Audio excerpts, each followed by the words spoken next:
చంద్రబాబు నాయుడు బీసీలకు న్యాయం చేసి బీసీలకు అన్నీ చేస్తే బీసీలంతా జగన్మోహన్ రెడ్డికి జయహో జగన్ అన్న అంటున్నారు. బీసీలు 99% జగన్మోహన్ రెడ్డి గారితో ఉన్నారు. జగన్మోహన్ రెడ్డి గారు ఆయన చేసిన పథకాలు కానీ ఆయన చేసిన నవరత్న పథకాలు కానీ ప్రతి ఒక్క ఇంటికి లబ్ధి చేకూరుతుంది. ప్రతి ఒక్కళ్ళు మంచి జరుగుతుంది. కాబట్టి ఏదైనా మంచి జరిగే ప్రభుత్వానికి ఓటేస్తారు. కానీ చంద్రబాబు నాయుడు గారి మాటలు విశ్వసించే ప్రజలైతే లేరని అనుకుంటున్నాం.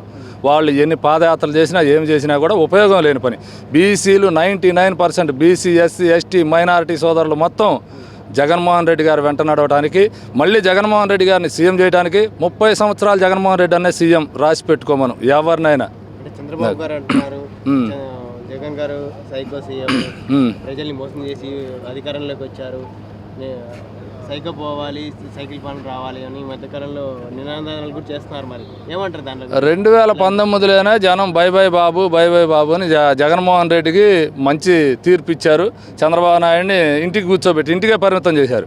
ఆయన మళ్ళీ ఎన్ని సైకో సీఎం అన్నా ఇదన్నా కూడా ప్రజలకు తెలుసు. జగన్మోహన్ రెడ్డి గారు ఏం చేస్తున్నారు ఏందనేది ఒక ప్రజల్లో అర్థమవుతుంది.